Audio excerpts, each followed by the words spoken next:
नमस्कार, मेरा नाम है दर्पण और आप देख रहे हैं नए वित्त वर्ष का पहला अर्थात। आइए सबसे पहले अंशुमन जी के हालचाल जानते हैं। अंशुमन जी कैसे हैं आप? धन्यवाद दर्पण। अर्थात के इस संस्करण में आपका स्वागत है। खर्चा पानी में तो हम आपसे रोज मिलते हैं, पर अर्थात में हमारी कोशिश रहती है कि हम किसी एक विषय को जिसे आप और हम करीब से समझना चाहते हैं और देखना चाहते हैं, उस पर इसे केंद्रित करें। अंशुमन जी, हम इस बार के अर्थात पे आए उससे पहले जरा पिछले हफ्ते के अर्थात के बारे में थोड़ा जिक्र कर लिया जाए, जो कि कानूनों की अराजकता के बारे में था, जिसके बारे में सिद्धांत जी और आपने डिस्कस किया था कि ये एक अपने आप में पैराडॉक्स सा है। तो इसमें कोई ऐसी जानकारी या कुछ अपडेट आप देना चाहते हैं? क्योंकि कई लोगों ने इसकी काफ़ी तारीफ की थी कमेंट बॉक्स में। मैंने देखा था जीएसटी को जिस तरीके से आपने एक्सप्लेन किया था, या जो चीज़ें बताई थी, उसके बाद जो क्वेश्चंस दिए थे। और चूँकि ये डेवलपिंग जैसा कोई वो नहीं था, अपने आप में एक स्टैटिक वो था, तो मुझे भी ऐसा कुछ अपडेट नहीं मिला कि मैं सवाल पूछूँ या कुछ पूछूँ। अगर आपके नज़र में कोई चीज़ हो तो? नहीं, वो विषय अभी तक मतलब वो विषय लगातार प्रासंगिक है कि भारत में कानूनों की अराजकता है या इंडिया ओवर रेगुलेटेड है, जिसको हम कई तरह से कई जगह देख रहे हैं। इस एपिसोड के अंत में हम कुछ सवाल लेंगे, 1-2 सवाल लेंगे, जहां हम इससे जुड़े हुए प्रश्न जो मेरे पास आए हैं, 1-2 लोगों ने पूछा है, उस दौरान हम कुछ नई चीजें बताएंगे और कुछ चीजें जो हमारे आसपास घट रही हैं, जो हम देखते तो हैं पर समझ नहीं पाते। ओवर रेगुलेटेड है, यहाँ जो कानूनों के कारण अराजकता होती है, उस पर हम कुछ संकेत में कुछ चीजें इस एपिसोड के बाद जब हम ये आज का एपिसोड चर्चा कर लेंगे, तो उसके सवालों के संदर्भ में बात करेंगे। अंशुमन जी, 14 अप्रैल के इंडिया टुडे के संस्करण की सबसे पहले बात की जाए, उसमें जो मुख्य चीज़ है वो भाजपा अध्यक्ष जेपी नड्डा जी का इंटरव्यू है। तो ये कैसा है? इसमें क्या इनसाइट्स मिलते हैं भाजपा के बारे में, या क्या आगे? ये पहला बड़ा इंटरव्यू है भारतीय जनता पार्टी के अध्यक्ष का, और वो भी ऐसे महत्वपूर्ण मौके पर है जब बंगाल में चुनाव, बंगाल और असम का तमिलनाडु, केरल के चुनाव मध्य में है। भारतीय जनता पार्टी के स्टेक्स, उसके दांव काफी हाई हैं इन चुनावों को लेकर, क्योंकि इसके बाद फिर बड़े चुनावों की श्रृंखला यहाँ से शुरू हो जाती है। इसके बाद उत्तर प्रदेश का चुनाव आता है। तो जेपी नड्डा कहाँ, नरेंद्र मोदी और अमित शाह की जोड़ी के बीच जेपी नड्डा कहाँ स्थित होते हैं, वो भारतीय जनता पार्टी में कौन से बदलाव करना चाहते हैं, अमित शाह की जो लेगेसी है उसे उन्होंने किस तरह से संभाला है, और अन्य सारे राजनीतिक मुद्दे जो भारतीय जनता पार्टी से जुड़े हुए हैं, इस पर काफी विस्तार से लंबा इंटरव्यू है, जो शायद शायद उन्होंने पहली बार इतने सारे विषयों पर एक साथ बात की है। तो इंडिया टुडे के इस अंक में की ये सबसे बड़ी खबर है। ये हमारी कवर स्टोरी है जी। इस अंक की। इसके अलावा हम आपको बंगाल के लोकसभा चुनाव में ज़मीन पर क्या हो रहा है, उसकी जानकारी मिलेगी। तमिलनाडु और असम के चुनाव में ज़मीन पर कैसी चीज़ें बदल रही हैं, उसके बारे में भी जानकारी मिलेगी, और बहुत सारी और फीचर्स हैं। खासतौर से कोरोना की दूसरी लहर आने के बाद अर्थव्यवस्था पे क्या असर पड़ने की संभावना है, कैसे चीज़ें लड़खड़ा रही हैं आर्थिक रिकवरी में, इस पर भी कुछ विशेष और एक्सक्लूसिव जानकारी इस अंक में उपलब्ध है। अंशुमन जी, अब हम आते हैं इस अर्थात के सबसे मेन सेगमेंट की ओर को, जो कि आपके जो लेख है, लौट के फिर ना आए।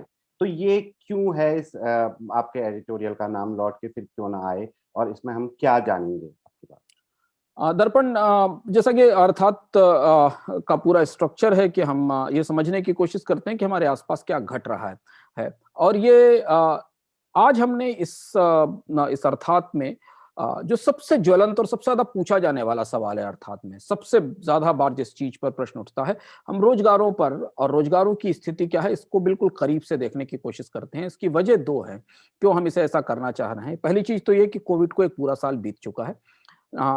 इस अर्थात को जब हम आज रिकॉर्ड कर रहे हैं, तो नया वित्त वर्ष शुरू हो चुका है, यानी कोविड का साल बीत चुका है, वित्तीय आधार पर, बीमारी के आधार पर तो नहीं।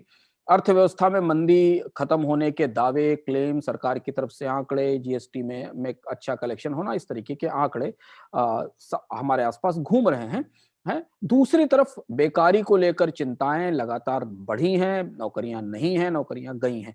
तो दरअसल हम कहाँ खड़े हुए हैं रोजगारों के मामले में, और खास तौर पर संगठित क्षेत्र के रोजगारों के मामले में, ऑर्गेनाइज सेक्टर के जॉब के मामले में, जो फंडामेंटल जॉब मार्केट है भारत का, जहां पर लोगों को नौकरियां चाहिए सबसे ज्यादा, हम उसकी एक स्टॉक टेकिंग करने की कोशिश करते हैं, हमें समझने की कोशिश करते हैं कि जब नया वित्त वर्ष शुरू होगा, इसके बाद भारत के रोजगार बाजार की क्या स्थिति है। और इसी बीच में हमने रोजगार 2 के ट्रेंड भी देखे, लोगों की नौकरियां खत्म हुई। इस पर बहुत सारे तरह की टिप्पणियां और राजनीतिक आंदोलन भी देखे हैं। तो आज ये मौका है और इसका इंतजार हमने इसलिए किया, इस पर हम पहले भी चर्चा कर सकते थे, लेकिन हमने ये समझने की कोशिश की कि पूरा वित्त वर्ष खत्म हो जाए और उसके बाद हम देखें। और इसका, इस लेख का या इस रिसर्च का या इस अर्थात का जो पूरा संकेत है, मुझे एक निजी अनुभव से मिला जिसको हमने एक दूसरे संदर्भ में जिसमें जिक्र किया है कि मुझे एक व्यक्ति मिले जिनकी एक अच्छी नौकरी चल रही थी और अचानक कोविड लॉकडाउन के दौरान उनकी नौकरी चली गई और उसके बाद वो वापस नहीं लौटी।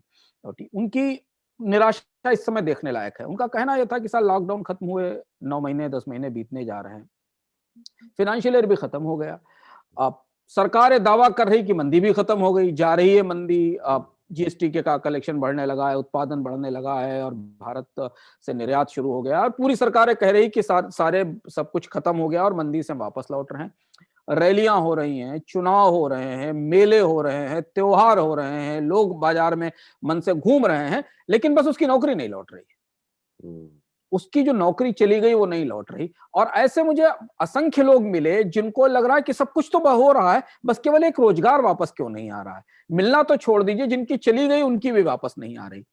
तो ये जो इस तरीके का सज्जन है, उसका नाम आप कुछ भी कह सकते हैं, उसे आप हर्ष कह सकते हैं, उसे आप गौरव कह सकते हैं, उसे आप रोहन कह सकते हैं, उसे आप दर्पण कह सकते हैं, है। ये जो व्यक्ति हैं, ऐसे लोग भारत में वैसे भी बहुत कम थे पहले से। यहां हम उनकी बात कर रहे हैं जो ऑर्गेनाइज सेक्टर, जो संगठित क्षेत्र की नौकरियां हैं, जिन्हें पाने का ख्वाब, इच्छा सब में होती है, चाहे वो सरकारी क्षेत्र की संगठित नौकरियां हो या प्राइवेट संगठित नौकरियां हो। हम यहाँ उनकी बात नहीं कर रहे हैं इस लेख में, जो असंगठित दैनिक वेतनभोगी कर्मचारी या जो कॉन्ट्रैक्ट श्रमिक हैं, उनकी बात नहीं। हम उनकी बात कर रहे हैं जिनके पास मासिक पगार वाली, नियमित मासिक वेतन वाली ठीक ठाक नौकरी है।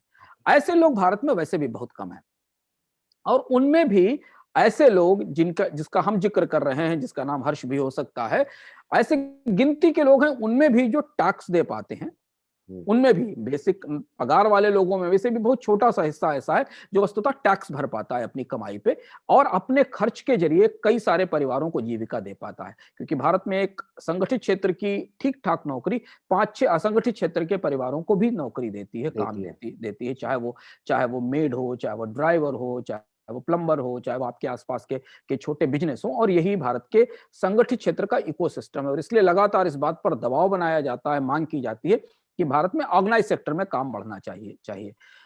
2019 में ऐसे लोगों की संख्या भारत की पूरी आबादी में केवल 8.6 करोड़ थी। अब आप समझिए कि भारत के पूरे रोजगार यूनिवर्स में अगर भारत में 40-45 करोड़ लोगों की लेबर फोर्स है, वर्क फोर्स है, उसमें केवल 8-8.5 करोड़ लोग ऐसे थे जिनके पास एक नियमित पगार वाली नौकरी थी, जो संगठित क्षेत्र में गिनी जा सकती है। अप्रैल 2020 में इनकी संख्या घट के 6.8 करोड़ रह गई और जुलाई में 6.7 करोड़ रह गई। ये सीएमआई का आंकड़ा आया था। जुलाई के बाद, लॉकडाउन खुलने के बाद इन नौकरियों में कोई बढ़ोतरी नहीं हुई, जो खत्म हुई वो वहीं खड़ी रही, इनमें कोई नई नौकरियां नहीं आई। यहाँ ये भी समझना जरूरी है दर्पण की जब यहाँ नौकरियां वापस ही नहीं लौटी तो नई भर्ती होने की तो कोई संभावना ही नहीं है, क्योंकि जब छटनी हो गई है तो जब पहले वापस पुराने लोगों के लिए आएंगे तब हम पहले वो घाटा पूरा हो जाए जो नौकरियां काटने से हुआ है, फिर नए लोगों को रोजगार मिलेगा। लॉकडाउन खत्म होने के बाद पिछले 5-6 महीनों की बात हम कर रहे हैं, अब हम लॉकडाउन से बाहर निकल चुके हैं। भारत के रोजगार परिदृश्य में एक ढांचागत बदलाव हुआ। हमने देखा कि लॉकडाउन खत्म होने के बाद दिहाड़ी मजदूरों के लिए, असंगठित क्षेत्र के कर्मचारियों के लिए, दुकानों में काम करने वाले लोगों के लिए, श्रमिकों के लिए थोड़े बहुत काम वापस आना शुरू हुए, क्योंकि अर्थव्यवस्था में काम होना शुरू हुआ था। हालांकि वहां उनकी भी काम दो शर्तों के साथ वापस लौटे। पहली चीज तो उनको जो मिलने वाली पगार थी कोविड से पहले वो कम हो गई, क्योंकि बाजार में काम मांगने वाले हाथ ज्यादा थे, लोग कम थे, तो जो दैनिक वेतन या दैनिक मजदूरी उनको मिलती थी वो कम हो गई। और दूसरी चीज है कि उनकी जॉब की इनसिक्योरिटी ज्यादा बढ़ गई, नौकरी से निकाले जाने का खतरा हो गया। अगर आप प्रत्यक्ष सामने निकलकर लोगों से बात करें तो ऐसा जो असंगठित दैनिक वेतनभोगी कर्मचारी वर्ग है वो ये आपको बताएगा कि उसको जितना पैसा कोविड से पहले मिलता था उससे कम दिहाड़ी मिल रही है अब, और उसे कह दिया जाता रखने से पहले कि कोई गारंटी नहीं कि कब लॉकडाउन लग जाए और तुम्हारा काम चला जाए, इसलिए डर बढ़ काम कर। गया है हाँ, हाँ तो असंगठित क्षेत्र में भी। हाँ तो असंगठित क्षेत्र को इस शर्त पर थोड़ी बहुत एक्टिविटी वहां दिखाई पड़ी। जी। और सीएमआई के अगर आंकड़े को आप देखें पूरे कोविड लॉकडाउन के दौरान मार्च 2020 से लेकर मार्च 2021 तक, तो आपको दिखाई देगा कि जो निचला तबका है, जो भारत के रोजगार पिरामिड का बेस है, जो बॉटम है, वहां थोड़ी एक्टिविटी दिखाई देना शुरू हुई, क्योंकि काम आना शुरू हो गया, थोड़ा बहुत बाजार खुले, सामान उठाने वाले लोग आने लगे, थोड़ा बहुत कंस्ट्रक्शन का काम शुरू हुआ, सड़कें बनना शुरू हुई। लेकिन संगठित नौकरियों का जो बाजार है उसमें बिल्कुल स्थायी तौर पर मुर्दनी, स्थायी तौर पर सन्नाटा पसरा हुआ है। ऑर्गेनाइज सेक्टर की जो नौकरियां हैं वहां नई नौकरियां तो दूर, वापसी भी नहीं हो रही है। आज जब हम अप्रैल की शुरुआत में खड़े हैं तो हम ये देख रहे हैं कि असंगठित क्षेत्र का बाजार की, संगठित क्षेत्र की जो नौकरियां, ऑर्गेनाइज सेक्टर या फॉर्मल सेक्टर की जो नौकरियां हैं दर्पण, वो मंदी से उबरने का जो पूरा सफर है उसमें पीछे छूटती जा रही हैं। मतलब मंदी से जब हम निकल रहे हैं तो हमें दिखाई दे रहा है कि वो नौकरियां जिनकी तलाश में लोगों ने अपनी पढ़ाई के दर्जनों साल, कई साल बर्बाद किए, पढ़ाई पर काफी खर्च किया, बड़ी मुश्किल से एक नौकरी पाई, उस नौकरी को वापस पाना लॉकडाउन के बाद उनके लिए पाना मुश्किल होता जा रहा है। तो कोविड के बाद आखिर ऑर्गेनाइज सेक्टर में नौकरियां लौट क्यों नहीं रही हैं? निकाले गए लोग वापस क्यों नहीं रखे जा रहे हैं? नई भर्तियां तो छोड़ दी जाए, अगर 25% 30% जॉब कट हुए थे क्रॉस द सेक्टर्स, चाहे वो रिटेल हो, चाहे वो फाइनेंशियल सर्विसेज हो, चाहे वो कंस्ट्रक्शन हो, चाहे वो इंटरटेनमेंट हो, चाहे वो डिफरेंट बिजनेस रिलेटेड सर्विसेज हो, वहां जो 25 से 30% छटनी हुई थी वो वापस क्यों नहीं लौट रही है? ये समझना हमारे लिए बहुत जरूरी है इस समय, खासतौर से उस समय जबकि हमें हमसे ये कहा जा रहा है, बताया जा रहा है कि भारतीय अर्थव्यवस्था जो है वो कोविड की गर्त से निकलने की कोशिश कर रही है। तो अर्थव्यवस्था कोविड की गर्त से निकल रही है, पर लोगों की नौकरियां नहीं लौट रही, और इसे और भीतर जाकर माइक्रो स्तर पर देखें दर्पण, तो कटी हुई तनख्वाहें भी वापस नहीं लौट रही। पूरा साल बीत चुका है, पर जिनके वेतन काटे गए थे अप्रैल मई में, वो भी वापस लौटने की कोई गुंजाइश बनती नहीं दिख रही। ये समझना जरूरी है, और यही वो लोग हैं जिनका हम जिक्र कर रहे हैं, जो लौट के फिर ना आए। आपने अंशुमन जी जैसे ऑर्गेनाइज सेक्टर की कोविड के बाद की स्थिति बताई, थोड़ी बहुत तुलना भी की। इस ऑर्गेनाइज सेक्टर की पहले कुछ उदाहरण भी दिए आपने, इससे पहले भी 8% के करीब था। इसकी पहले क्या स्थिति थी, अगर और बता पाएं? हाँ, ऑर्गेनाइज सेक्टर, ये समझना बहुत जरूरी है हमारे लिए कि भारत के ऑर्गेनाइज सेक्टर में, संगठित क्षेत्र में, फॉर्मल सेक्टर में, जहां 100 से लेकर 100 कर्मचारियों से अधिक संख्या वाली कंपनियां हैं, जहां उन्हें नियमित प्रोविडेंट फंड जैसी और ईएसआई जैसी सुविधाएं मिलती हैं, जहां उन्हें एक नियमित वेतन मिलता है, ऐसा जो सेक्टर है, ऐसा जो फॉर्मल सेक्टर है, उसमें कोविड के बाद नौकरियां लौट क्यों नहीं रही? कटी हुई नौकरियां, गए हुए जॉब लौट क्यों नहीं रहे? क्यों दरवाजे बंद हैं? कोई नई लोगों को नहीं रखा जा रहा है? ये समझने के लिए हमें भारत के ऑर्गेनाइज सेक्टर में कोविड से पहले की क्या स्थिति थी, ये समझना बहुत जरूरी है, ताकि हमें समझ सकें कि हम कहां खड़े हुए हैं। और आपके आसपास अगर कोई भी व्यक्ति जो इस अर्थात के एपिसोड को देख रहा है, वो अगर बैंक में नौकरी करना चाहता है, उसकी तैयारी कर रहा है, या वो टेलीकॉम में नौकरी करना चाहता है, उसकी तैयारी कर रहा है, वो आईटी में नौकरी करना चाहता है, या वो किसी सरकारी सेवा में नौकरी करना चाहता है अपनी शिक्षा, अपने स्किल सेट के आधार पर, तो उसे जानना जरूरी है कि ऑर्गेनाइज सेक्टर के जॉब भारत में पहले से ही कितने डिफिकल्ट थे, और आने वाले समय में और क्यों डिफिकल्ट हो जाएंगे मंदी के बाद, उबरने के बाद, और ऐसा क्यों होने वाला। इसे समझने के लिए हमें समझना पड़ेगा कि कोविड से पहले क्या स्थिति थी। केयर रेटिंग्स ने नवंबर 2020 में एक डेटा जारी किया, जो ये बताता था कि भारत में संगठित क्षेत्र के या फॉर्मल एम्प्लॉयमेंट के मार्केट के बुरे दिन कोविड के आने से 1 साल पहले ही शुरू हो चुके थे ऑर्गेनाइज सेक्टर में। वैसे भी वहां केवल 8.6 करोड़ के आसपास नौकरियां थी। 1703 जो टॉप कंपनियां हैं, केयर रेटिंग्स ने उनका अध्ययन किया और ये पाया कि भारत में जो 60% ऑर्गेनाइज्ड नौकरियां, इसको समझना जरूरी है, 19-20 में कोविड से पहले भारत में जो 60% ऑर्गेनाइज्ड नौकरियां हैं दर्पण, वो केवल 5 सेक्टर्स में है बस, केवल 5 सेक्टर्स में। वो 5 सेक्टर हैं automobile, health care, financial services और बाकी 2-3 छोटे छोटे क्षेत्र हैं जिनको अलग अलग आप मान लें। सबसे बड़ा जो चंक है उसमें भी automobile, health care, financial services सबसे ज्यादा है। इनमें भी करीब करीब 40%, इनमें भी करीब 40% नौकरियां केवल बैंक और इंफॉर्मेशन टेक्नोलॉजी में केंद्रित थी। इसके बाद फिर कंस्ट्रक्शन आता है और इसके बाद एफएमसीजी आता है। ये 5 सेक्टर आते हैं।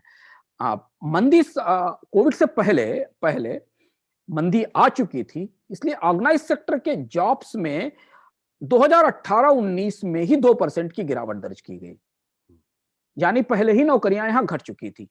और इसे कैसे नापा जाता है? इसका नापने का तरीका यह होता है कि कौन सी ऑर्गेनाइज सेक्टर की कंपनी हर साल कितनी नई हायरिंग करती है। इस आधार पर यह नापा जाता है कि उसने पिछले साल अगर 100 कर्मचारी रखे थे और इस साल अगर उसने 10 कर्मचारी बढ़ाए हैं, तो इसके आधार पर गणना की जाती है कि क्या वहां नौकरियां बढ़ रही थी कि नहीं। तो केयर रेटिंग्स की रिपोर्ट बताती है कि 2018-19 में इन 1703 बड़ी कंपनियों ने, यही कंपनियां हैं जो भारत के ऑर्गेनाइज्ड एम्प्लॉयमेंट सेक्टर का पूरा यूनिवर्स बनाती हैं, इन्होंने 2018-19 में 2.55 लाख नए कर्मचारी रखे थे, 2.55 लाख नई भर्तियां की थी।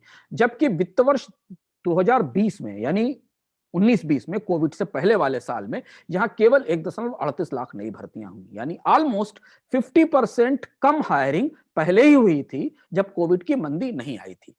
ठीक, इसके अलावा जो बाकी 5 उद्योग हैं, 5 टॉप उद्योग हैं, इसके अलावा उपभोक्ता उद्योग, बीमा, रिटेल, केमिकल, कंज्यूमर इलेक्ट्रॉनिक्स ऐसे सेक्टर हैं जहां कारपोरेट नौकरियां बनती हैं। इन 5 सेक्टर्स के अलावा इनमें भी, इन सभी में केवल बैंक और एफएमसीजी सेक्टर को छोड़कर, ध्यान देना जरूरी है, केवल बैंक और एफएमसीजी सेक्टर को छोड़कर कोविड से पहले के साल में सारे सेक्टर्स में नौकरियां कम हो गई थी, सारे सेक्टर्स में। यानी जब कोविड की मंदी नहीं आई थी, केवल बैंक और एफएमसीजी 2 ऐसे सेक्टर थे जहां कंपैरेटिवली 18-19 की तुलना में भर्तियां ज्यादा हुई थी, बैंक और फाइनेंशियल सर्विसेज। इसके अलावा जितने सेक्टर थे, retail, health care, pharmaceuticals, electronics, chemical, इनमें सब में नौकरियां संगठित क्षेत्र में पिछले साल की तुलना में गिर गई थी। तो जो लोग ये कहते हैं कि बेकारी कोविड के कारण आई, उन्हें अपने आंकड़े सुधारने चाहिए,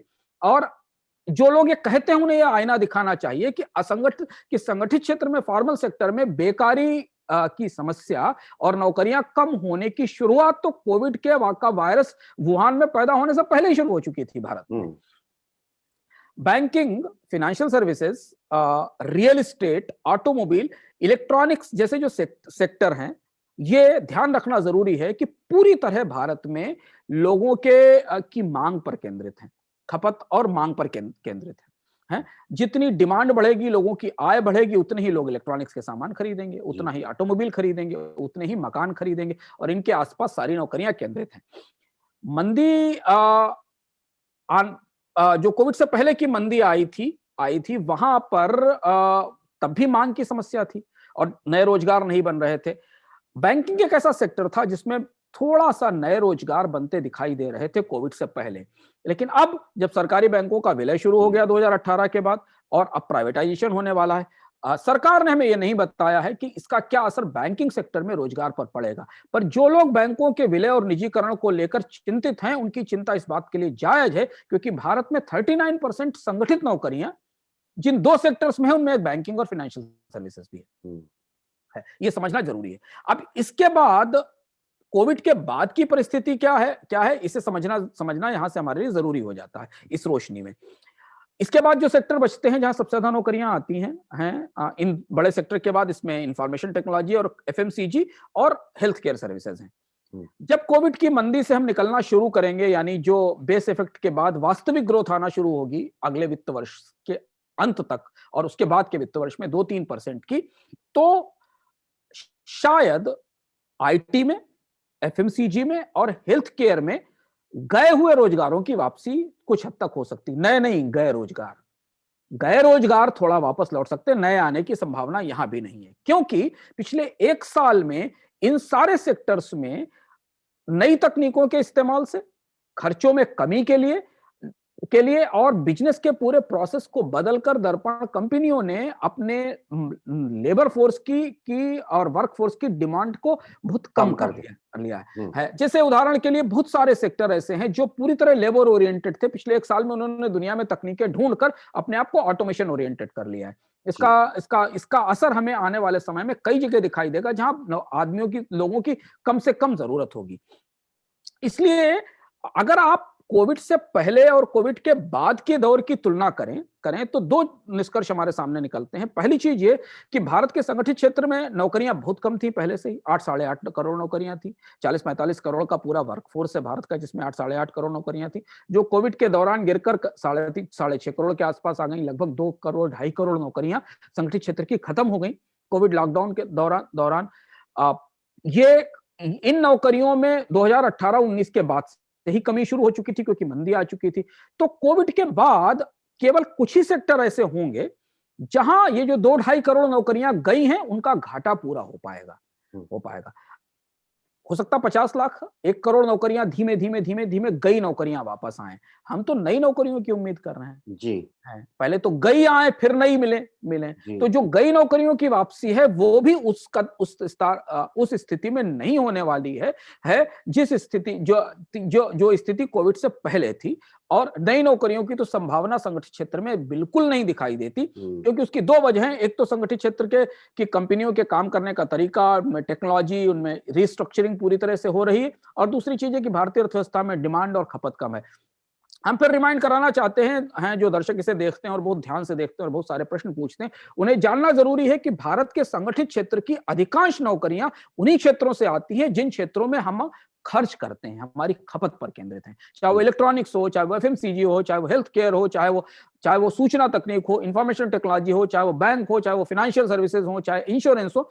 ये सब चीजें इस बात से निर्भर करती हैं कि भारत का जो कंज्यूमर क्लास है, बहुत बड़ा क्लास नहीं है, एक छोटा सा कंज्यूमर क्लास है इतनी बड़ी आबादी में, जो एक निर्धारित सीमा से अधिक, मतलब 15-20 हजार रुपए महीने से ऊपर की आय रखता है जो खर्च करता है, उसके खर्च पर केंद्रित उद्योगों में ही संगठित नौकरियां बनती हैं। और इनमें ये पूरा का पूरा एक विशेष साइकिल है कि जब तक लोगों की आय नहीं बढ़ेगी, खपत नहीं बढ़ेगी, बैंकिंग सर्विसेज की डिमांड नहीं बढ़ेगी, बीमा की डिमांड नहीं बढ़ेगी, मकानों की डिमांड नहीं बढ़ेगी, मकान खरीदे नहीं जाएंगे तो लोग नए फ्रिज और नए टाइल्स और नए कंस्ट्रक्शन मटेरियल नहीं खरीदेंगे। तो यहां पर आकर हम उन रोजगारों के बारे में फंस गए हैं जिनके सपने देखकर हम पूरी पढ़ाई लोग करते हैं कि मैं आईटी पढ़ रहा हूं तो कल मुझे कोई देश की बड़ी आईटी कंपनी में नौकरी मिलेगी, मैं मोबाइल टेक्नोलॉजी पढ़ रहा हूं तो मोबाइल टेक्नोलॉजी में नौकरी मिलेगी। तो ऑर्गेनाइज सेक्टर की जो जॉब्स का पूरा स्ट्रक्चर है, जो पूरा ढांचा है, उसमें हम कोविड के बाद यहां पर खड़े हुए हैं। मतलब ये है कि अभी हमें जीरो में आने में भी जो समझ में आ रहा है उसमें भी समय लगेगा, या फिर उसमें भी देर लगेगी, प्लस में आना तो दूर की बात है। एक उत्सुकता है अंशुमन जी कि भारत और बाकी अर्थव्यवस्थाओं के मामले में कोविड का क्या असर रहा है? अगर दर्पण, वही मैंने कहा कि नई नौकरियां छोड़ दीजिए, पहले गिनती यहां से शुरू करें कि गई नौकरियां कितनी लौटेंगी। जो गई नौकरियां हैं 2.5 करोड़ 3 करोड़ ऑर्गेनाइज सेक्टर की पगार वाली, वेतन वाली नौकरियां या नियमित सैलरी वाली नौकरियां, उनमें से कितनी वापस आती है, इसके बाद हमारी गिनती शुरू होगी कि नई नौकरियां कितनी आएंगी। यूरोप और अमेरिका की तुलना में भारत से अगर हम तुलना करें तो हम भारत के लिए इसमें नसीहतें काफी कुछ है। 2008-9 की जो मंदी आई थी, जिसको हमने बैंकिंग सेक्टर से आई हुई मंदी थी, जब लीमन ब्रदर्स का कोलैप्स हुआ था और यूरोप और अमेरिका में कई सारे बैंक डूबे थे, उस दौरान अमेरिका में और यूरोप में जो तबाही मची थी रोजगारों की, वही हमें भारत में इस समय होता दिख रहा है। उस समय हुआ यह था कि मंदी के बाद financial services, construction related manufacturing, जब हम कंस्ट्रक्शन रिलेटेड मैन्युफैक्चरिंग की बात करते हैं तो हम सीमेंट की बात करते हैं, हम टाइल्स की बात करते हैं, हम इलेक्ट्रिकल गुड्स की बात करते हैं, हम पेंट की बात करते हैं, बिजनेस सर्विसेज, जो तमाम कारोबारों के साथ चलने वाली तमाम तरीके की बिजनेस सर्विसेज होती हैं, house keeping, food supply, pantry, catering, technology management, logistics, ये सर्विसेज, यहां पर जो मिडिल लेवल के जॉब थे वो बड़े पैमाने पर खत्म हो गए थे। मिडिल लेवल के जॉब्स बड़े पैमाने पर खत्म हुए थे यूरोप और अमेरिका में। और इसलिए कोविड के दौरान यूरोप और अमेरिका की सरकारों ने सिर्फ एक सूत्री काम किया कि उन्होंने पूरी ताकत इसमें लगा दी कि ये मिडिल लेवल के जॉब्स बचाए जा सकें कोविड की मंदी के दौरान। इस पर हम 2 एपिसोड अर्थात में कर चुके हैं और बता चुके हैं हम कि कैसे वहां की देश की सरकारों ने सारा काम बंद किया और सारा बजट सिर्फ इसमें झोंक दिया कि कंपनियां नौकरियां ना खत्म करें, नौकरियां ना काटें। कंपनियों को तनख्वाह, कंपनियां अगर तनख्वाह नहीं दे पा रही तो सरकार ने बदले में तनख्वाह दी, एम्प्लॉयमेंट प्रोटेक्शन का पैसा दिया, कंपनियों को मदद दी कि वो नौकरियां बचा सके। कर्मचारियों के जो कॉन्ट्रीब्यूशंस थे, जो तमाम तरीके की भविष्य निधियां जैसे वहां चलती हैं उनमें या पेंशन फंड्स में थे, उन्हें सरकारों ने अपने तरफ से बताया। इस पर हम अर्थात का एक पूरा एपिसोड कर चुके हैं, क्योंकि 2008-9 की मंदी से वहां की सरकारों ने सीखा था कि कंजम्पशन या डिमांड जो आती है वो आती है मिडिल लेवल के रोजगारों से, मध्य स्तर के जो रोजगार होते हैं, यानी जहां से जहां पर ग्रोथ की संभावनाएं होती हैं, और वो रोजगार मंदी में बुरी तरह हिल जाते हैं। अब आप भारत को करीब से देखें, भारत में जितनी नौकरियां गई हैं कोविड के दौरान, उसमें अधिकांश नौकरियां वो हैं जो मिडिल लेवल की हैं, मध्य लेवल की। टॉप लेवल की नौकरियां नहीं गई हैं, क्योंकि टॉप लेवल के लोगों की तनख्वाह काट देने से कंपनियों को बचत हो गई। जो बीच के लोग थे, यानी किस बीच के लोग थे अगर आप माने तो जिनकी तनख्वाहें 35,000 40,000 से लेकर 60-65,000 रुपए महीने के आसपास थी उस स्तर के जो लोग थे, जो मिडिल लेवल के रोजगार थे, वो हमेशा शेक करके खत्म हो जाते हैं। भारत में ये नहीं हो पाया, और भारत में मझोले स्तर के रोजगार सबसे महत्वपूर्ण है, क्योंकि वही लोग हैं जो आगे ग्रो करते हैं। एक मझोले स्तर के नीचे का रोजगार का बेल्ट है, जो 15-16 हजार रुपए या 500 रुपए 600 रुपए रोज के पे काम करने वाले, उनका जीवन सिर्फ दैनिक चीजों में निकल जाता। वो एस्पिरेशनल तो होते हैं, पर वो एक्सपेंडिचर ड्राइव नहीं कर सकते, अच्छा कंजम्पशन नहीं कर सकते, वो नई चीजें नहीं खरीद सकते, वो डिमांड नहीं लेकर आते। और जो ऊपर का क्लास है, जो सबसे ऊपर का क्लास है, जो एक सर्टेन इनकम लेवल से ऊपर निकल चुका होता है, उसका कंजम्पशन से ज्यादा वो इन्वेस्टमेंट पे फोकस करता है, क्योंकि उसके पास वो सारी सुविधाएं होती हैं जिनके लिए एक मिडिल लेवल का एम्प्लॉय एम करता है। मकान चाहिए उसको, अच्छी कार चाहिए उसको, अच्छा टीवी चाहिए उसको, अच्छा फ्रिज चाहिए। तो जो एक सर्टेन लेवल के ऊपर के लोग होते हैं, उनके चूंकि उनकी जरूरतों की बेहतर जिंदगी की या जिंदगी को सुविधाजनक बनाने की जरूरतें पूरी हो चुकी होती, तो उनकी सैलरी का एक हिस्सा इन्वेस्टमेंट में जाता है, अपना सरप्लस वो वहां रखते हैं। तो ये जो मिडिल लेवल के रोजगार हैं, इन्हें बचाने की कोशिश दुनिया की हर समझदार सरकार करती है, क्योंकि यही वो ग्रोइंग क्लास है, यही वो ग्रोइंग कंज्यूमर क्लास है जो लोअर मिडिल क्लास से अपर मिडिल क्लास में जाएगा, या मिडिल क्लास से अपर मिडिल क्लास में जाएगा। वो आज अगर पहले वो मोबाइल 4 साल में बदलता था, तो 2 साल में बदलने लगेगा। अगर वो कार 3 साल में बदलता था, 5 साल में बदलता था, तब 3 साल में बदलने लगेगा। वो अगर छोटे मकान में रहता था और उसकी तनख्वाह बढ़ जाती है, तो थोड़ा वो बेहतर मकान लेने की कोशिश करेगा। यही वो चर्निंग क्लास है जो अपना कंजम्पशन बढ़ाता जाता है। ये चीज यूरोप में 2008-9 में देखी गई, यूरोप और अमेरिका में, और वहां यही क्लास खत्म हो गया, बीच के रोजगारों का। इसलिए सरकारों ने कोविड की मंदी के दौरान इस क्लास को बचाने की सबसे ज्यादा कोशिश की, और इसलिए वहां जो भी पेचेक प्रोटेक्शन दिए गए, वहां जो भी पैसे लोगों को रोजगार बचाने के लिए दिए गए, उनमें ध्यान रखा गया कि एक सर्टेन इनकम लेवल से ऊपर के लोग भले ही ना उसका फायदा पाएं, लेकिन इनकम लेवल से नीचे के लोगों को इसका फायदा जरूर मिले। और जिस पर अभी एक ताजा बिल यूएसए की गवर्नमेंट ने, बाइडेन एडमिनिस्ट्रेशन ने अभी एक बिल पर सिग्नेचर किए, जो लोगों को के खातों में और पैसा भेजेगा। तो अगर आप देखो दर्पण करीब से, तो कोविड वाला जो फाइनेंशियल ईयर खत्म होता दिख रहा है, जब हम आज इसको रिकॉर्ड कर रहे हैं 31 मार्च हमारे सामने बीत चुकी है, अकाउंटिंग बुक्स क्लोज हो चुकी हैं पिछले वित्त वर्ष की।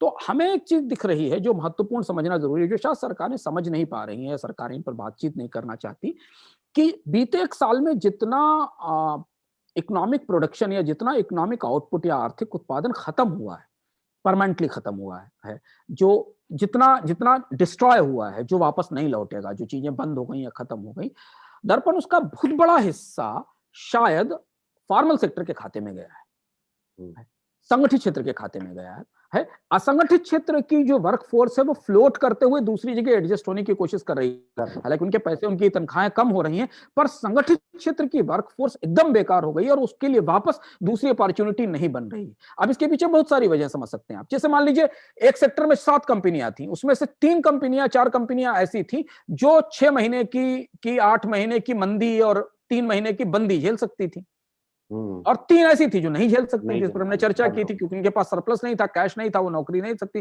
तो वो जो 3 बंद हो गई, उनका बाजार सिमट कर इन 3 के पास आ गया, और इन्हें बैठे बैठे उन 3 कंपनियों का बाजार मिल गया, और उन 3 कंपनियों का बाजार मिल गया, पर उन 3 कंपनियों के कर्मचारियों की इनको जरूरत नहीं पड़ी, और इन्होंने भी इस बीच में अपनी बचत के लिए अपने कर्मचारी घटा दिए। तो वो जो 3 कंपनियों की नौकरियां खत्म हुई, और मान लीजिए हर कंपनी में 50 कर्मचारी भी काम करते थे, तो जो 150 फॉर्मल एम्प्लॉय खत्म हो गया उस सेक्टर से, वो कहां वापस लौटेगा? वो तो तब वापस लौटेगा जब या तो वो 3 कंपनियां दोबारा शुरू हो, या वैसी ही 3 नई कंपनियां खड़ी हो जाएं। और वैसी 3 नई कंपनियां तब खड़ी होंगी जब डिमांड का लेवल उस पर पहुंच जाएगा जिस पर ये 3 कंपनियां बाजार की जरूरत पूरा नहीं कर पाएंगी। तो ये कंपनियां उन नई 3 कंपनियों के आने से पहले अपनी कैपेसिटी बढ़ा लेंगी, और वो उनकी जो एम्प्लॉयमेंट की जरूरत होगी 150 की जगह वो 15 नए कर्मचारी, 20 नए कर्मचारी रखकर अपना काम चला लेंगी। ये जो संगठित क्षेत्र का ढांचागत बदलाव हुआ, वो हमें दिखाई पड़ रहा है। हमें ध्यान रखना पड़ेगा कि भारत में संगठित और कॉर्पोरेट नौकरियों की तादाद पहले से भी बहुत बहुत कम है। मतलब भारत में टोटल जो कर्मचारी है ना दर्पण, 47 करोड़ के आसपास है वर्कफोर्स। इनमें केवल 5 करोड़ ऐसे कर्मचारी हैं जो भविष्य निधि का हिस्सा हैं, और 3 करोड़ के आसपास कर्मचारी ऐसे हैं जो ईएसआई या कर्मचारी बीमा के तहत हैं। और इसीलिए मैंने आपको बताया ना कि 8.6 करोड़ के आसपास, 8.5 करोड़ के आसपास सर्विस क्लास की नौकरियां हैं। तो उन्हें आप ऐसे नाप सकते हैं कि कितने कर्मचारी पीएफ में रजिस्टर्ड हैं, प्रोविडेंट फंड में जाते हैं, और कितने कर्मचारी ईएसआई का हिस्सा हैं। यही संगठित क्षेत्र है भारत का, कुल मिलाकर इतना ही संगठित क्षेत्र है। इसीलिए वो 8 करोड़ का आंकड़ा, 8.5 करोड़ का आंकड़ा घूमकर बार बार आता है।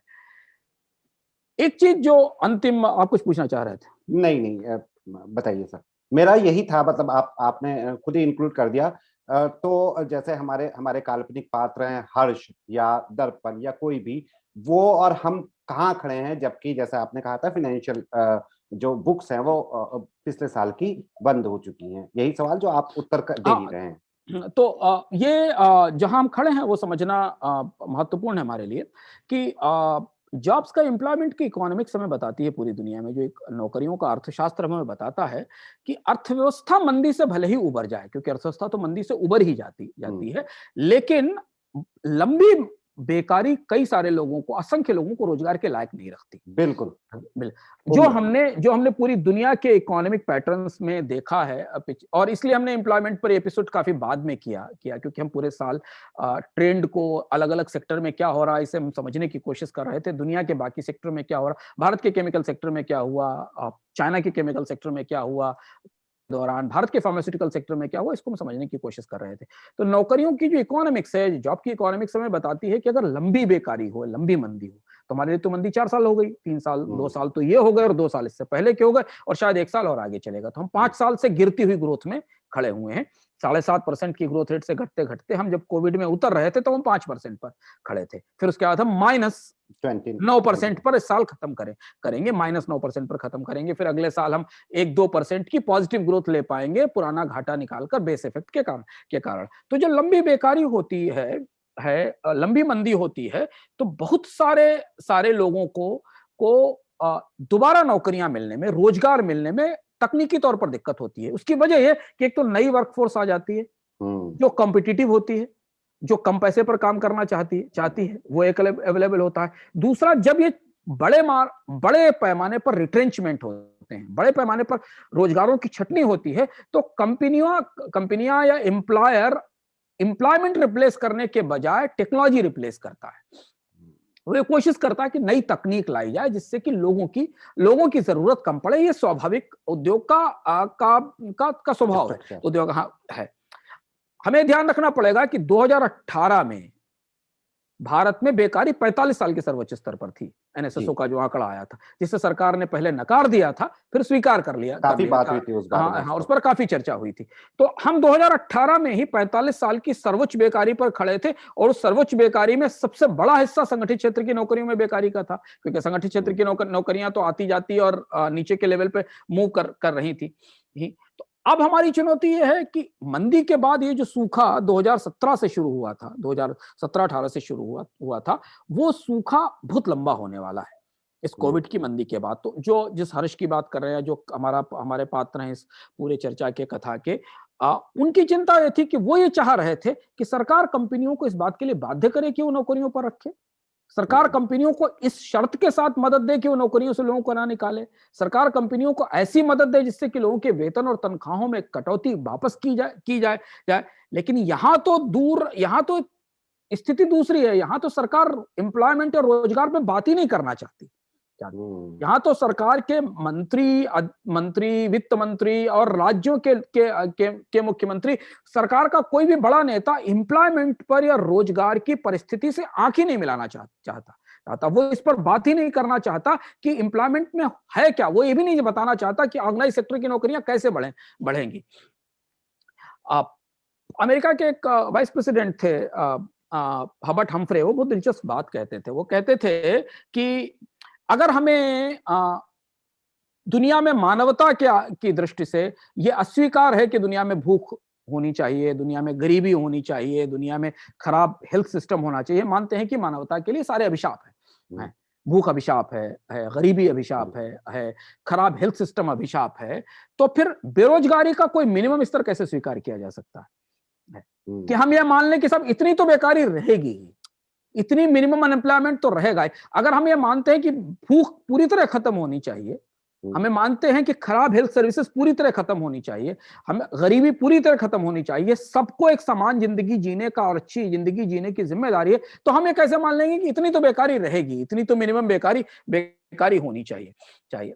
आप दरअसल पूरी दुनिया में एम्प्लॉयमेंट पर बहुत काम हुआ है, बहुत सारे रिसर्च, और सारे लोग ये मानते हैं कि बेरोजगारी जो है वो एक किस्म की नेशनल शेम है किसी भी देश के लिए, विकसित होती और भारत जैसी अर्थव्यवस्था के लिए दुनिया में सबसे तेज दौड़ती अर्थव्यवस्था है, और वहां सबसे ज्यादा बेकारी। इसका मतलब हम अपनी ग्रोथ से एम्प्लॉयमेंट ला नहीं पा रहे हैं। इस पर भी हम चर्चा कर चुके हैं पहले कि भारत की ग्रोथ और एम्प्लॉयमेंट का पैराडॉक्स क्या है। हम जहां खड़े हैं वहां पर इस मंदी के बाद यह समझना जरूरी है कि सरकार इस कोशिश में लगी है कि भारत के जितने भी असंगठित कारोबार हैं वो सब संगठित हो जाएं, यानी इनफॉर्मल कारोबार फॉर्मल हो जाएं। और दूसरी तरफ एम्प्लॉयमेंट मार्केट में बिल्कुल उल्टा हो रहा है। एम्प्लॉयमेंट मार्केट में फॉर्मल जॉब्स इनफॉर्मल में बदल रहे हैं। जो संगठित नौकरियां हैं वो गिग नौकरियों में बदल रही हैं कि आप 3-4 जगह ठेका लेके काम कर लीजिए इधर उधर, जिसको हम गिग इकोनॉमी कहते हैं, वो असंगठित नौकरियों में बदल रही है। और informal jobs, insecure job insecurities और पहले से कम वेतन बाजार का नया नियम होने वाले हैं। तो अगर आप कोविड पे पूरे 1 साल करीब से देखते रहे हैं, भारत की रिकवरी को देखने वाले हैं, तो आप ये ध्यान रखिए कि अगर ऑर्गेनाइज सेक्टर की नौकरियों की तरफ आप देखना चाहते हैं तो सबसे पहले देखिए इसकी तरफ कि क्या आप वहां खर्च कर पा रहे हैं जहां आप नौकरी चाहते हैं। अगर आप वहां खर्च कर पा रहे हैं जहां नौकरी चाहते हैं, आपने उन सेक्टर्स में क्या खर्च किया है जिन सेक्टर्स में आपको नौकरी चाहिए, और अगर ऐसा हो रहा है तो वहां नौकरियां आएंगी। नहीं तो ऑर्गेनाइज सेक्टर की नौकरियां बढ़ने के बजाय सिकुड़ने का खतरा है। ऑर्गेनाइज सेक्टर में भी एक हिस्सा ऐसा हो जाएगा जिसको आप सेमी फॉर्मल या अर्ध असंगठित नौकरी के स्तर पर मान सकते हैं कि साहब आप कॉन्ट्रैक्ट पे काम कर लीजिए, आप कंसल्टिंग पे काम कर लीजिए, आपको जितनी तनख्वाह पहले मिलती थी उससे 50% तनख्वाह लेकर काम कर लीजिए। हम धीमे धीमे उस दिशा में बढ़ रहे हैं, और इसलिए यही वो लोग हैं जो दफ्तर से एक बार निकले कोविड लॉकडाउन के दौरान तो लौट के फिर वापस अपने दफ्तर नहीं आए। अंशुमन जी, जैसा आपने कहा कि सरकार चाहती है कि जॉब्स असंगठित क्षेत्र से संगठित क्षेत्र में जाएं, उद्योग असंगठित क्षेत्र से संगठित हो जाएं, फॉर्मलाइजेशन ऑफ बिजनेस हो जाए। यानी हम अभी क्या कहते हैं, सरकारी साहब जीएसटी के दायरे में लोग टैक्स इसलिए देते हैं कि बहुत सारा इनफॉर्मल इकोनॉमी है, इनफॉर्मल इंडस्ट्री है, इनफॉर्मल ट्रेड है। सरकार की कोशिश है कि सारा का सारा इनफॉर्मल ट्रेड फॉर्मल हो जाए। यहां यह है कि जो फॉर्मल जॉब्स है वो इनफॉर्मल हुए जा रहे हैं जी, जो संगठित जॉब है वो इस वस्तुतः उल्टे असंगठित जॉब में बदल गए हैं कोविड की मंदी के बाद।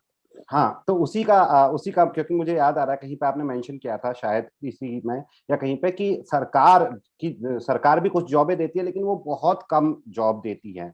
तो मेरे सामने उदाहरण है कि कुछ जॉब्स अब जो सरकार दे रही है असंगठित दे रही है, ठेके दे रही है, जो जहाँ पे 60,000 में रखा करती थी, अब वो नहीं रख रही है, 10 या 12,000 रुपए की सैलरी में, 15,000 रुपए की सैलरी में रख रही है। ये मेरे सामने कई उदाहरण आ रहे थे, वही आपके साथ मैं शेयर करना चाह रहा नहीं, था। आप दर्पण बिल्कुल सही कह रहे हैं, और ये बात हम इस पर अलग से कभी चर्चा करेंगे कि सरकारी नौकरियों का परिदृश्य क्या है। उसमें हम आंकड़े, सरकार आंकड़े नहीं बताती, हम आंकड़े निकालने की और जानकारी लेने की कोशिश कर रहे हैं। पर यह बात बिल्कुल सही है कि पिछले 2-3 साल में सरकारों के पास, सरकारें नौकरियों का जितना बड़ा वादा करती, उनको खुद नहीं पता है कि 5 करोड़ 7 करोड़ नौकरियां वो देंगी कहां से। पूरी सरकार मिलकर इतनी नौकरी नहीं देती जितनी नौकरियों का वादा चुनावों में किया जा चुका है। मतलब जितनी नौकरियों का वादा सरकारें कर चुकी हैं, उतनी तो ऑर्गेनाइज नौकरियां नहीं है भारत में। आप जितनी नौकरियों का वादा आपको अलग अलग पिछले 7-8 चुनावों में हो चुका है, उतनी तो टोटल फॉर्मल जॉब्स ही इंडिया में नहीं, प्राइवेट सेक्टर और गवर्नमेंट सेक्टर को मिला के उतना वादा कर चुकी। सरकारी नौकरियों में एक बड़ी समस्या ये आ रही, जो भीतर भीतर हमें दिख रहा है, क्योंकि सरकारों के पास फंड्स नहीं है, वो पेंशन और फ्यूचर की सिक्योरिटीज में पैसा डालने की स्थिति में नहीं है, तो वो बिल्कुल वही कर रही है जो आप कह रहे हैं कि वो कॉन्ट्रैक्ट पर असंगठित स्तर पर लोगों को काम में रखने की कोशिश कर रही हैं, या जो भी उनके पास थोड़े बहुत अवसर हैं, वो सब इस तरह से तदर्थ रूप से, जिनको कि हम सरकारी भाषा में तदर्थ कहते हैं, या एडहॉक अपॉइंटमेंट्स के तौर पर करने की कोशिश करें। और इसलिए मैं आपसे कह रहा हूं, ये अर्थात हमने आज इस पर डिस्कस करना इसलिए जरूरी समझा कि भारत में जहां सब कुछ जिस पर निर्भर करता है, फॉर्मल जॉब्स पर, नियमित पगार वाली नौकरी पर, अगर आपके पास नियमित पगार नहीं होगी तो आपको कोई बैंक लोन नहीं देगा। बिल्कुल। आपकी सैलरी से आपका इनकम टैक्स रिटर्न आपको बताता है कि पिछले 3 साल से आपको कितनी नियमित तनख्वाह आ रही है, और उसके बेस पर बैंक आपको एसेस करेगा। तो ये जो तमाम लोग कहते हैं ना कि ब्याज दर कम हो गई और दौड़ के जाकर होम लोन ले लीजिए जाकर, बैंक आपसे पहले पूछेगा कि नौकरी 6 महीने की सैलरी स्लिप मांगता है ना, और 3 साल का इनकम टैक्स रिटर्न मांगता, तब बैंक ये बात शुरू करता है कि आप लोन लेने के काबिल हो कि नहीं हो। तो फॉर्मल भारत में जितना भी फिनांसिंग है, जितनी भी आपकी जिंदगी को बेहतर करने के कर्ज की व्यवस्था है, वो सिर्फ इस बात पर टिकती है कि आप फॉर्मल नौकरी में हो कि नहीं हो, आपके पास नियमित पगार है कि नहीं है। और वही वो जो फॉर्मल जॉब्स का सेक्टर है, संगठित नौकरियों का सेक्टर है, चाहे वो किसी कंपनी में हो, चाहे कॉर्पोरेट हो, चाहे वो गवर्नमेंट में हो, जब वही श्रिंक कर जाएगा, जब वही सिकुड़ जाएगा, तो ये सस्ता कर्ज किसके लिए होगा? कौन इस कर्ज को लेगा? क्योंकि बैंक, जिसके पास कैश फ्लो नहीं है, जिसके पास इनकम फ्लो नहीं है, जिसके पास इनकम मिलने की लंबे समय तक संभावना नहीं है, उसकी गारंटी नहीं है, उसको बैंक क्यों लोन देने लगेगा? अब प्लस जैसा आपने कहा ही था, उसको रिपीट करना आवश्यक है कि एक संगठित क्षेत्र में जॉब करने वाला 4 या 5 लोगों, असंगठित क्षेत्र के लोगों को भी रोजगार देता है। अगले सेक्शन में बड़े सर, उससे पहले कोई क्लोजिंग रिमार्क इस सेक्शन को लेके आपका, या कुछ भी? नहीं, जो बात नटशेल में हम दोबारा लोगों को रिकॉल करने के लिए बताना चाहते हैं कि नंबर 1 जो समझना जरूरी है, जहां हम लास्ट में इसको ब्रीफ कर सकते हैं, नंबर 1 समझना जरूरी है कि कोविड की मंदी से हम निकलने की कोशिश कर रहे हैं, पर संगठित क्षेत्र की नौकरियां उस तरह से वापस नहीं लौट रही हैं, नंबर 1 चीज। नंबर 2, संगठित क्षेत्र की नौकरियों में मंदी कोविड से पहले शुरू हो गई थी। भारत 2018 में ही 45 साल की सर्वोच्च मंदी पर खड़ा हुआ था। नंबर 3, भारत के अधिकांश संगठित नौकरियां केवल 5 सेक्टर में केंद्रित हैं, जिसमें भी 40% नौकरियां फाइनेंशियल सेक्टर और सूचना तकनीक में, आईटी में केंद्रित हैं। नंबर 4, मंदी के बाद, कोविड की मंदी खत्म होने के बाद इन क्षेत्रों में गई नौकरियां लौटने की भी पूरी गुंजाइश नहीं बन रही है। नई नौकरियां आने की तो संभावना अलग है। जब लोगों की खपत बढ़ेगी, लोगों की कमाई बढ़ेगी, और ये एक विशेष साइकिल है कि आप रोजगार बढ़ेगा तो कमाई बढ़ेगी और खर्च बढ़ेगा, तो इन सेक्टर्स में नौकरियां आएंगी। और इसका जो नटशेल, जो पूरा इंपैक्ट भारत के ऑर्गेनाइज्ड जॉब मार्केट पर हमें दिखाई देगा दर्पण आने वाले 1 साल के अंदर, कि भारत में संगठित क्षेत्र की नौकरियां कम होती चली जाएंगी, संगठित क्षेत्र के रोजगार वस्तुतः सेमी संगठित, सेमी फॉर्मल जॉब्स में बदलेंगे, जहां पर नियमित पगार की गारंटी नहीं होगी, जॉब की सिक्योरिटी नहीं होगी, और एक मूविंग किस्म के जॉब की प्रक्रिया भारत में शुरू होगी, जब तक कि भारत की अर्थव्यवस्था वापस अपनी तेज रफ्तार ग्रोथ पर नहीं आ जाती। और अंतिम बात है, सरकारों को इन सारी चीजों की फिलहाल कोई फिक्र नहीं है। सरकारें इस विषय पर बात करना, चर्चा करना, संवाद करना, इन चीजों पर बात ही नहीं करना चाहती। अनएम्प्लॉयमेंट गवर्नमेंट के रडार पर ही नहीं है, किसी भी गवर्नमेंट के रडार पर है ही नहीं रोजगार, और खासतौर से फॉर्मल एम्प्लॉयमेंट। अंशुमन जी, जैसा आपने शुरू में कहा था, पिछला जो हमारा अर्थात था वो कानूनों की अराजकता पे था। जब हमने कहा कि इसके बारे में बात करेंगे तो हमने डिस्कस किया था कि हम लास्ट में इससे जुड़े हुए सवाल लेंगे। तो आज का जो सवाल है वो अमोल सिंह जी का है। वो ये पूछते हैं, क्या ये पॉसिबल है कि जीएसटी को दोबारा रोल बैक करके पुराना टैक्स सिस्टम लाया जाए? अगर हाँ, तो इसके कॉन्सिक्वेंसेस क्या होंगे इंडिया की इकोनॉमी पर? दर्पण ये बिल्कुल असंभव है। रिफॉर्म्स के साथ एक बड़ी चुनौती होती है कि रिफॉर्म्स पर आप वापस नहीं लौट सकते, खासतौर से टैक्स रिफॉर्म्स के, क्योंकि वो सारा स्ट्रक्चर खत्म हो गया, सारे टैक्स मर्ज कर दिए गए, सारे सिस्टम्स बदल गए। भारत अब जीएसटी से वापस नहीं लौट सकता। सिर्फ वो यही कर सकता है कि जीएसटी को वापस ड्राइंग बोर्ड पर ले जाए, उसे रीडिजाइन करे, रीस्ट्रक्चर करे, और जिसकी सिफारिशें पिछले 2 साल से 3 साल से की जाए। ये भारत का इतना दुर्भाग्यशाली सुधार है, इतना अभागा सुधार है, इसको सुधार कहते ही डर लगता है, क्योंकि ये रिफॉर्म आते ही क्राइसिस में फंस गया। 3 ही 4 महीने में इसमें रोलबैक शुरू हो गए, इसके बाद सब कुछ कोलैप्स कर गया, सिस्टम कोलैप्स कर गया, सारी चीजें पोस्टपोन हो गई, एक के बाद एक चुनाव आते चले गए। और अभी एनके सिंह ने, जो फाइनेंस कमीशन के चेयरमैन है, उन्होंने रिकमेंड किया, इससे पहले नीति आयोग कह चुका, बराबर है, कहा जा रहा है कि जीएसटी को वापस लीजिए, उसे रिस्ट्रक्चर करिए, उसे वास्तव में वन नेशन वन टैक्स बनाइए, वन नेशन मल्टीपल टैक्सेस मत बनाइए, जो कि वन नेशन मल्टीपल टैक्स और वन नेशन मल्टीपल सेस हो चुका है जीएसटी।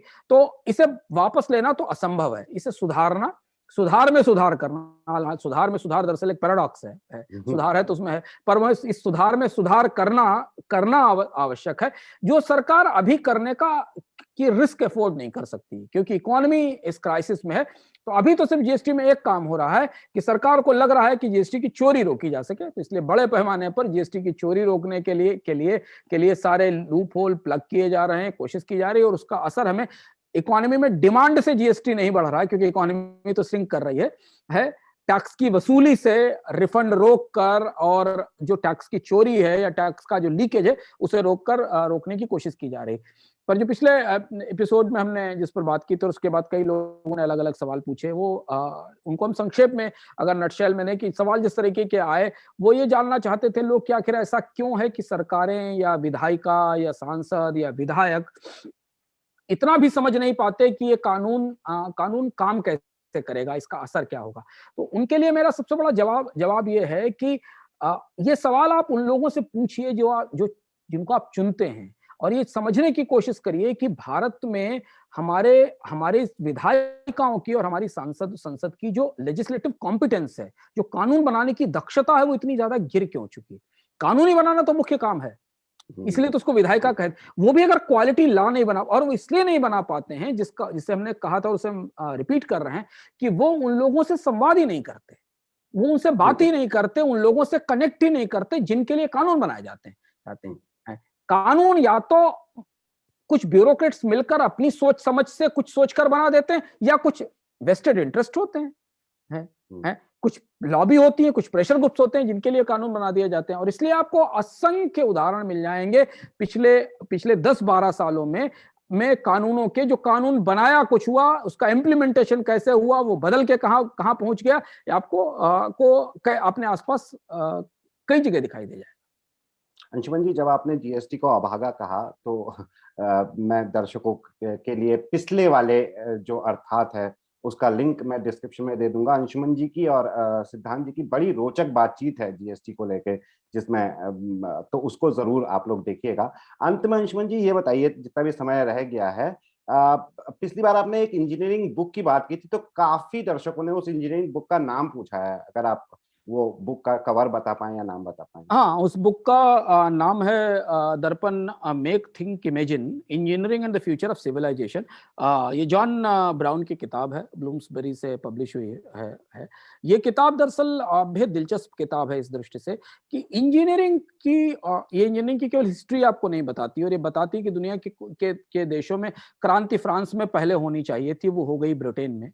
मास प्रोडक्शन का पहला एक्सपेरिमेंट फ्रांस में हुआ, पर फ्रांस की सरकार डर गई उस प्रोडक्शन की से, और वहां पॉलिटिकल अपोजिशन शुरू हो गया, और उस पूरे एक्सपेरिमेंट को थॉमस जेफरसन ले गए, और उन्होंने अमेरिका में मास प्रोडक्शन शुरू कराने की व्यवस्था शुरू की। केवल यही नहीं बताती, बल्कि ये किताब आपको ये भी बताती है कि इंजीनियरिंग में कहाँ नए प्रयोग हो रहे हैं, कौन सी नई चीजें हो रही हैं। तो हम जब इस समय मशीन लर्निंग की बात करते हैं, हम क्लाउड कंप्यूटिंग की बात करते हैं, हम आर्टिफिशियल इंटेलिजेंस की बात करते हैं, हम रोबोटिक्स की बात करते हैं, तो हमारे लिए ये भी जानना जरूरी है कि इंजीनियरिंग बुनियादी विज्ञान है, इंजीनियरिंग फंडामेंटल साइंस है, जी, जहां से फिर बाकी इंजीनियरिंग डेवलप होती है, निकलती है। तो उस संदर्भ में दिलचस्प किताब है, उसका नाम ये है मैंने लगभग आधी पुस्तक पढ़ ली है, क्योंकि बीच में यात्राएं और ट्रैवल काफी था तो कुछ और दूसरी किताबें जो जल्दी से पढ़ी जा सकती हैं, उनकी तरफ हमने फोकस किया। इस किताब के कुछ और दिलचस्प किस्से फिर हम अगली बार जी, सुनाएंगे। आज समय भी काफ़ी हो गया है।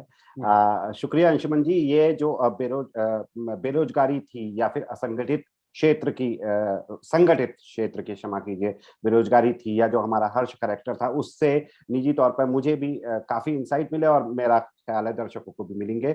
कोई भी चीज़, कोई भी परिवर्तन या कोई भी सवाल हो अंशुमन जी से आपने पूछना है, तो कमेंट बॉक्स में ज़रूर उसके बारे में लिखिएगा। शुक्रिया आप सभी का। शुक्रिया अंशुमन जी। बहुत बहुत धन्यवाद।